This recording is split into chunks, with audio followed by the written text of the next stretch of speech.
Už dlhé stáročia je medzi nami praiskra života. Transformovala sa do dýky času. Odkedy Kia skúpila Peugeot, jediná nádej prežitia ľudstva je v rukách toho, kto ju nájde.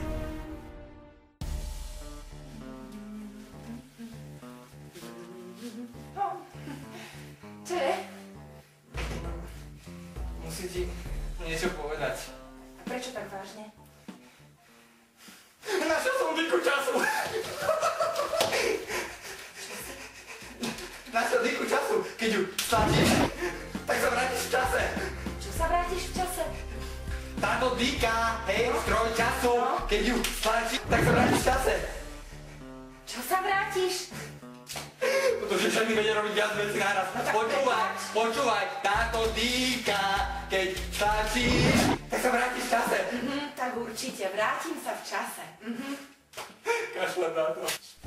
Aha, vrátim sa v čase. Počujem, čo si s tým robil? Je to na poli vybité. Káš?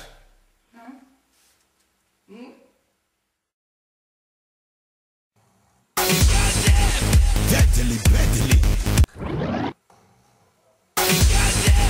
Deadly, badly. La curiosity avec toutes les sexy gals.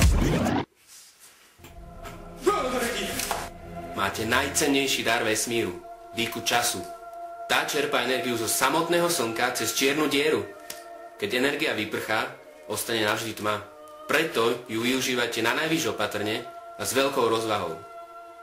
Čierna diera z výnimkou efektu nazývaného kvantové tunelovanie. Z toho vyplýva, že nič, ani svetlo, nemôže uniknúť gravitácii čiernej diery. Ešte raz. Máte najcennejší dar vesmíru, dýku času.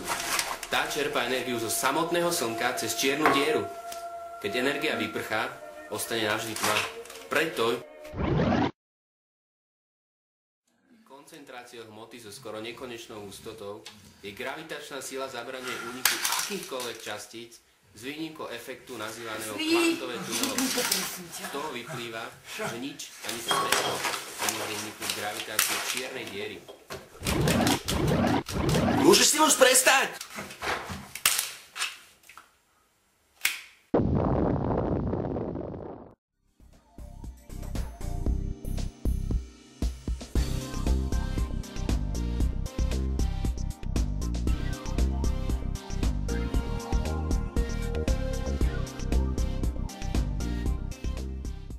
It's not you. It's me.